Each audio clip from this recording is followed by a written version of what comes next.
میرے داخل ہونے تک جنت سب نبیوں پر حرام ہے اور میری امت کے داخل ہونے سے پہلے دوسری سب امتوں پر بھی حرام ہے۔ نیز امام طبرانی قدس سرہ نے اس حدیث کی مانند حضرت سیدنا ابن عباس رضی اللہ عنہما سے بھی روایت ذکر فرمائی ہے۔ آپ صلی اللہ علیہ وسلم کے منبر کے پائے جنت میں۔ حضور سید عالم صلی اللہ علیہ وسلم کے انہی خصائص میں سے ہے حوض کوثر و مقام وسیلہ کا عطا کیا جانا، اور آپ صلی اللہ علیہ وسلم کے منبر منیف کے پایوں کا جنت میں گڑا ہوا ہونا، اور منبر منیف کا جنت میں ہونا، اور منبر منیف اور مرکز منور کے درمیانی حصے کا جنت کے باغات میں سے ایک باغیچہ ہونا ہے۔ حوض کوثر کے برتن ستاروں کی مقدار پر ہیں۔ اللہ جل مجدہ نے فرمایا انا آتینک الکوثر، اے محبوب بے شک ہم نے تمہیں بے شمار خوبیاں عطا فرمائیں۔ امام ابو لغیم قدس سرہ نے حضرت ابن عباس رضی اللہ عنہ سے روایت کیا کہ رسول کریم صلی اللہ علیہ وسلم نے فرمایا مجھے چند خوبیاں ملی ہیں جن میں ان کا اظہار فخر سے نہیں کرتا، میرے سبب اللہ عز و جل نے میرے اگلوں پچھلوں کے گناہ معاف فرما دیے ہیں، میری امت تمام امتوں سے بہتر قرار دی گئی ہے، مجھے جامع کلمات ملے ہیں، میری روب سے مدد کی گئی ہے، زمین میرے لیے مسجد و ذریعہ پاکیزگی بنا دی گئی ہے، مجھے وہ حوض کوثر ملا ہے جس کے برتن ستاروں کی تعداد کے برابر ہیں۔ امام مسلم قدس سرہ نے حضرت ابن عمر رضی اللہ عنہما سے روایت کیا کہ نبی اکرم صلی اللہ علیہ وسلم نے فرمایا جب تم مؤذن کو اذان کہتے ہوئے سنو تو تم بھی وہی کلمات کہو جیسے وہ کہہ رہا ہے، اذان کے بعد پھر تم مجھ پر درود پڑھو، پھر میرے لیے مقام وسیلہ مانگا کرو، کیونکہ یہ ایک جنتی مقام ہے جو اللہ تعالیٰ کے بندوں میں سے صرف ایک کے لیے ہے، اور میں امید کرتا ہوں وہ میں ہی ہوں، لہذا جو بھی میرے لیے مقام وسیلہ کی دعا کرے گا اس کے لیے میری شفاعت لازم ہوگی۔ کتاب الرد علی الجہیمہ جہمید میں امام عثمان بن سعید دارمی قدس سرہ نے حضرت عیادہ بن صامت رضی اللہ عنہ سے روایت کیا کہ حضور صلی اللہ علیہ وسلم نے فرمایا قیامت کے دن مجھے اللہ جل مجدہ نے جنت نعیم کے سب سے اونچے بالا خانے میں جگہ دی ہے جس کے اوپر صرف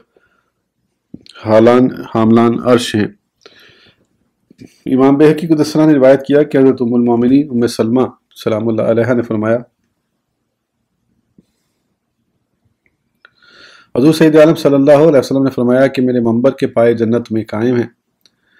حاکم قدس سرہ نے بھی اسی طرح کی حدیث حضرت ابو واقد لیسی رضی اللہ عنہ سے روایت کی ہے۔ علامہ ابن سعد قدس سرہ نے حضرت ابو ہریرہ رضی اللہ عنہ سے روایت کیا کہ حضور سید عالم صلی اللہ علیہ وسلم نے فرمایا میرا یہ منبر جنت کے باغوں میں سے ایک باغ ہے۔ امام بخاری و مسلم قدس سرہما نے حضرت ابو ہریرہ رضی اللہ عنہ سے روایت کیا کہ حضور سید عالم صلی اللہ علیہ وسلم نے فرمایا میرے گھر اور میرے منبر کا درمیانی حصہ جنت کی کیاریوں میں سے ایک کیاری ہے۔ حضور سید عالم صلی اللہ علیہ وسلم کی انہی خصائص میں سے یہ ہے کہ آپ صلی اللہ علیہ وسلم کی امت اگرچہ دنیا میں سب سے پچھلی ہے مگر قیامت کے دن سب مخلوق سے پہلے ان کا فیصلہ ہونے کی وجہ سے سب سے اگلی ہے۔ میدان حشر میں آپ صلی اللہ علیہ وسلم کی امت کا ایک بلند ٹیلہ پر ہونا، وضو کے نشانات سے آپ صلی اللہ علیہ وسلم کی امت کے اعضاء وضو کا روشن و تاباں ہونا، اور دنیا اور قبر میں آپ صلی اللہ علیہ وسلم کی امت کا اس لیے مواخذہ ہونا تاکہ قیامت میں یہ گناہوں سے صاف ہو کر آئیں۔ آپ صلی اللہ علیہ وسلم کی امت کا قبروں میں تو گناہ لے کر جانا اور ان کے لیے مسلمانوں کے استغفار کرنے کے باعث اپنی اپنی قبروں سے گناہوں کے بغیر نکلنا۔ قیامت کے دن آپ صلی اللہ علیہ وسلم کی امت کو داہنے ہاتھ میں اعمال ناموں کا دیا جانا۔ قیامت کے دن آپ صلی اللہ علیہ وسلم کی امت کے سامنے ان کی اولاد اور ان کی نورانیت کا صحیح کرنا اور ان کی پیشانیوں میں سجدوں کے نشانات کا ہونا، اور ان کے لیے انبیاء علیہ السلام کی طرح دو نوروں کا ہونا، ان کی میزان کا سب سے بھاری ہونا، اور آپ صلی اللہ علیہ وسلم کی امت کا اعمال حسنہ کے لیے کوشش کرتے رہنا یا ان کے لیے اعمال خیر کی کوشش کیا جانا، اور اس کا ان کے حق میں مفید و سودمند ہونا بخلاف دوسری امتوں کے کہ ان کے لیے اس کا نہ ہونا۔ یہ سب امور آپ صلی اللہ علیہ وسلم کے خصائص سے ہیں۔ امام ابن ماجہ قدس سرہ نے روایت کیا کہ حضرت ابو ہریرہ رضی اللہ عنہ اور حضرت حذیفہ رضی اللہ عنہ نے فرمایا کہ حضور سید عالم صلی اللہ علیہ وسلم نے فرمایا دنیا والوں میں تو ہم سب سے پیچھے ہیں مگر قیامت میں حساب و فیصلہ ہونے کے اعتبار سے سب مخلوق سے پہلے ہیں۔ الامام الحاکم قدس سرہ نے تصحیح کرتے ہوئے اس حدیث کو حضرت عبداللہ السلام رضی اللہ عنہ سے روایت کیا کہ آپ رضی اللہ عنہ نے فرمایا جب قیامت قائم ہوگی تو اللہ جل مجدہ سب لوگوں کو اٹھائے گا جس میں امتی الگ الگ اور نبی الگ الگ ہوں گے، یہاں تک کہ حضور سید عالم صلی اللہ علیہ وسلم اور آپ صلی اللہ علیہ وسلم کی امت وہاں ٹھہرنے کے لحاظ سے سب سے آخر ہوں گے۔ پھر دوزخ پر پل بچھایا جائے گا اور آواز دی جائے گی، احمد مجتبیٰ صلی اللہ علیہ وسلم اور ان کی امت کہاں ہے؟ یہ آواز آتے ہی آپ صلی اللہ علیہ وسلم تشریف فرما ہو جائیں گے، جبکہ آپ صلی اللہ علیہ وسلم کی تمام نیک و بد امت آپ صلی اللہ علیہ وسلم کے پیچھے پیچھے ہو کر پل کو پار کرے گی۔ اس وقت اللہ جل مجدہ نبی کریم صلی اللہ علیہ وسلم کے دشمنوں کی آنکھیں اندھی کر دے گا، جس کی وجہ سے وہ پل کے دائیں بائیں دوزخ میں گرنا شروع ہو جائیں گے، مگر نبی کریم صلی اللہ علیہ وسلم اور نیکوکار نجات پائیں گے۔ پھر آپ صلی اللہ علیہ وسلم کے ہمراہ مقامات جنت کی نشاندہی کے لیے فرشتگان ہوں گے اور کہیں گے تم اپنی دائیں طرف اور تم اپنی بائیں طرف رہو، تم اپنے داہنے ہاتھ اور تم اپنے بائیں ہاتھ رہو، حتیٰ کہ آپ صلی اللہ علیہ وسلم اپنے پروردگار کے پاس پہنچ جائیں گے، جہاں آپ صلی اللہ علیہ وسلم قرب خداوندی میں کرسی پر جلوہ افروز ہوں گے۔ ازاں بعد آواز دی جائے گی، حضرت عیسیٰ علیہ السلام اور ان کی امت کہاں ہے؟ علامہ ابن جریر و امام ابن مردویہ قدس سرہمہ نے حضرت جابر بن عبداللہ رضی اللہ عنہما سے روایت کیا کہ حضور سید عالم صلی اللہ علیہ وسلم نے فرمایا، قیامت کے دن میں اور میری امت ایک بلند ٹیلے پر تمام مخلوق کا نظارہ کریں گے۔ اس وقت ہر آدمی کی یہی خواہش ہوگی کہ کاش وہ ہم میں سے ہوتا۔ ہر ایک نبی علیہ السلام کو ان کی قوم نے جھٹلایا، مگر ان کی تبلیغ رسالت کی ہم ہی گواہی دیں گے۔ نیز علامہ ابن جریر و امام ابن مردویہ قدس سرہمہ نے حضرت کعب بن مالک رضی اللہ عنہ سے روایت کیا کہ نبی کریم صلی اللہ علیہ وسلم نے فرمایا، قیامت کے دن جب تمام لوگ اکٹھے ہوں گے تو میں اور میری امت ایک اونچے ٹیلے پر ہوں گے، پھر اللہ جل مجدہ مجھے سبز خلا پہنائے گا، پھر مجھے سجدے کی اجازت ہوگی، تو میں مشیت الہی کے مطابق کہوں گا جو بھی کہوں گا، اور یہی مقام محمود ہے۔ حضرت امام بخاری و امام مسلم قدس اللہ سرہمہ نے حضرت ابو ہریرہ رضی اللہ عنہ سے روایت کیا کہ حضور سید عالم صلی اللہ علیہ وسلم نے فرمایا، میرا حوض اعلی عدن سے بھی زیادہ لمبا ہے، میں اس سے غیر متعلق لوگوں کو اس طرح بکاؤں گا جیسے کوئی آدمی اپنے حوض سے پرائے اونٹوں کو بکاتا ہے۔ عرض کیا گیا، یا رسول اللہ صلی اللہ علیہ وسلم، تو کیا آپ ہمیں پہچان لیں گے؟ فرمایا، ہاں، کیسے نہ پہچانوں گا، جبکہ تم وضو کے نشانات سے روشن و تاباں اعضاء لے کر میرے پاس آؤ گے۔ یہ نشانی صرف تمہاری ہی ہے، تمہارے سوا اور کسی میں نہیں ہے۔ حضرت امام علامہ احمد رضی اللہ عنہ اور امام بزار قدس سرہ نے حضرت ابو درداء رضی اللہ عنہ سے روایت کیا کہ حضور سید عالم صلی اللہ علیہ وسلم نے فرمایا، میں قیامت میں پہلا آدمی ہوں گا جسے سجدے کی اجازت ملے گی، اور میں ہی پہلا ہوں گا جو سجدے سے سر اٹھاؤں گا، پھر بھی اپنی امت کو اپنے سامنے دیکھوں گا۔ میں اپنی امت کو تمام امم کے درمیان دائیں بائیں آگے پیچھے ہر طرف سے پہچان لوں گا۔ ایک صاحب نے عرض کیا، یا رسول اللہ صلی اللہ علیہ وسلم، حضرت نوح علیہ السلام کے زمانے سے آپ صلی اللہ علیہ وسلم تک تو کئی امتیں ہو گزری ہیں، ان سب میں سے آپ صلی اللہ علیہ وسلم اپنی امت کیسے پہچانیں گے؟ تو آپ صلی اللہ علیہ وسلم نے فرمایا، یہ امت وضو کے آثار سے پنج کلیان ہوگی، اور یہ نشانی ان کے علاوہ کسی اور میں نہیں ہے، اور میں اس سے بھی پہچان لوں گا کہ اس امت کو اعمال نامے دائیں ہاتھ میں دیے جائیں گے، اور اس سے بھی کہ اس امت کے افراد کی اولاد ان کے سامنے فرحاں و شاداں دوڑ رہی ہوگی۔ مردوں کو زندوں کا ثواب پہنچتا ہے۔ امام طبرانی قدس سرہ نے اوسط میں حضرت انس رضی اللہ عنہ سے روایت کیا کہ رسول کریم صلی اللہ علیہ وسلم نے فرمایا، میری امت مغفور ہے، یہ اپنی قبروں میں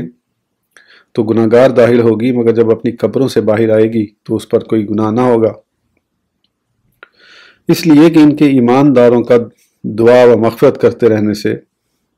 اس کے گناہ مٹا دیے جاتے ہیں۔ حضرت امام علامہ احمد رضی اللہ عنہ حضرت سیدتنا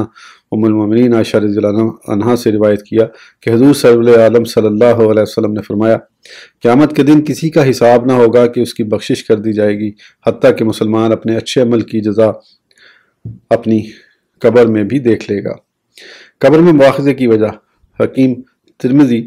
قدس سرہ نے فرمایا، قبر میں مومن کا حساب اس لیے لیا جاتا ہے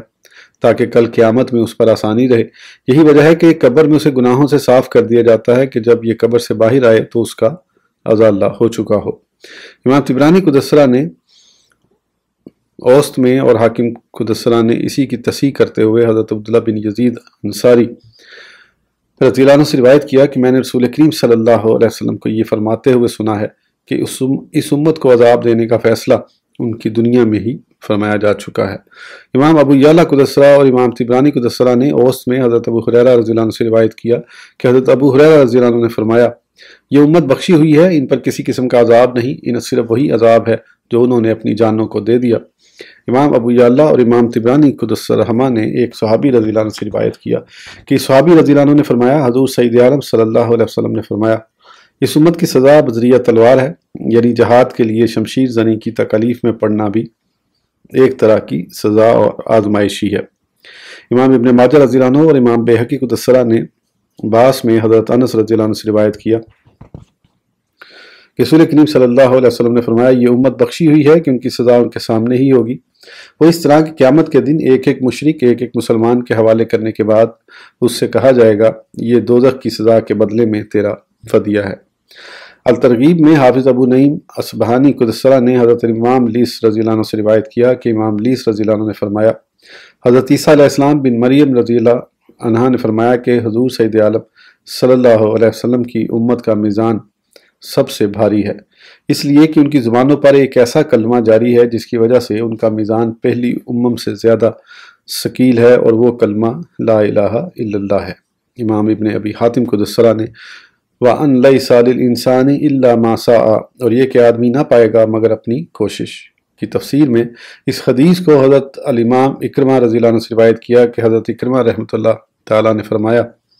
حضور سید عالم صلی اللہ علیہ وسلم کے خصائص سے یہ بھی ہے کہ آپ صلی اللہ علیہ وسلم کی امت تمام امتوں سے پہلے جنت میں جائے گی، اور یہ کہ اس امت کے اتفاقیہ گناہ بخش دیے گئے ہیں، اور یہ کہ بنسبت دوسری امتوں کے سب سے پہلے زمین سے باہر یہی امت آئے گی، جیسا کہ اس بارے میں اس سے پہلے احادیث شریفہ بھی گزر چکی ہیں۔ حساب آخرہ میں امت مسلمہ کی خصوصیت، شیخ الاسلام امام عز الدین قدس نے فرمایا، حضور سید عالم صلی اللہ علیہ وسلم کے خصائص سے یہ بھی ہے کہ آپ صلی اللہ علیہ وسلم کی 70,000 امت بلا حساب جنت میں جائے گی، جبکہ یہ خصوصیت دوسرے انبیاء علیہ السلام میں سے کسی کے لیے بھی ثابت نہیں ہے۔ جیسا کہ حضرت امام بخاری و امام مسلم قدس رحمہ نے حضرت سیدنا ابن عباس رضی اللہ عنہما سے روایت کیا کہ آپ رضی اللہ عنہ نے فرمایا، ایک دن حضور سرور عالم صلی اللہ علیہ وسلم ہماری طرف تشریف لائے اور فرمایا، مجھ پر تمام امتیں پیش کی گئی ہیں، کسی نبی کے ساتھ تو صرف ایک آدمی تھا، اور کوئی اس حال میں تھا کہ اس کے ہمراہ 2 آدمی ہیں، حتیٰ کہ بعض نبی بالکل تنہا تھے اور ایک نبی کے ہمراہ ایک جماعت کی تعداد تھی۔ پھر میں نے ایک بڑی جماعت دیکھی تو میں نے خیال کیا کہ یہ میری امت ہوگی، مگر مجھے بتایا گیا کہ یہ تو حضرت موسیٰ علیہ السلام اور ان کی امت ہے۔ ازاں بعد مجھے کہا گیا کہ آپ ملاحظہ تو فرمائیں، تو میں نے کیا دیکھا کہ ایک بہت بڑی جماعت ہے جو سارے کناروں پر چھائی ہوئی ہے۔ پھر مجھ سے کہا گیا، آپ صلی اللہ علیہ وسلم ذرا گرد و پیش پر نگاہ تو فرمائیں۔ پھر میں نے ایک بہت بڑی جماعت دیکھی۔ اس کے بعد مجھ سے کہا گیا، یہی آپ صلی اللہ علیہ وسلم کی امت ہے، اور ان کے ہمراہ 70,000 وہ ہیں جو بلا حساب جنت میں جائیں گے۔ حضرت امام ترمذی قدس سرہ نے حضرت ابو امامہ رضی اللہ عنہ سے روایت کیا، انہوں نے فرمایا کہ میں نے رسول کریم صلی اللہ علیہ وسلم کا فرماتے ہوئے سنا ہے کہ آپ صلی اللہ علیہ وسلم نے فرمایا، میرے پروردگار جل مجدہ نے مجھ سے وعدہ فرمایا ہے کہ وہ میری امت کے 70,000 افراد بلا حساب و بلا پرسش جنت میں داخل فرمائے گا، اور ہر 1000 کے ہمراہ 70,000 ہوں گے۔ علاوہ بری میرے پروردگار اسما کے 3 لپ میں جتنے بھی سما جائیں گے۔ امام ترمذی قدس نے فرمایا، یہ حدیث حسن ہے۔ امام طبرانی قدس اور امام بیہقی قدس نے باس میں حضرت عمرو بن حزم رضی اللہ عنہ سے روایت کیا کہ حضور سید عالم صلی اللہ علیہ وسلم نے فرمایا، میرے پروردگار جل اسما نے مجھ سے میری امت کے 70,000 افراد کا بلا حساب جنت میں داخل فرمانے کا وعدہ فرمایا ہے۔ پھر میں نے اپنے پروردگار سے اس سے بھی زیادہ تعداد کی گزارش کی تو اللہ جل مجدہ نے ہر 1000 کے ہمراہ 70,000 مزید داخل فرمانے کا بھی مجھ سے وعدہ فرما لیا۔ میں نے پھر گزارش کی، پروردگار کیا میری امت اتنی تعداد میں ہو جائے گی؟ تو اللہ جل شانہ نے فرمایا، میں آپ کے لیے بذریعہ اعراب یہ تعداد مکمل کر دوں گا۔ آج کی ویڈیو کے لیے اتنا ہی، پھر اگلی ویڈیو میں آگے کنٹینیو کریں گے۔ اس وقت تک کے لیے اجازت دیجیے، سبسکرائب کرنا نہ بھولیں۔ اللہ حافظ۔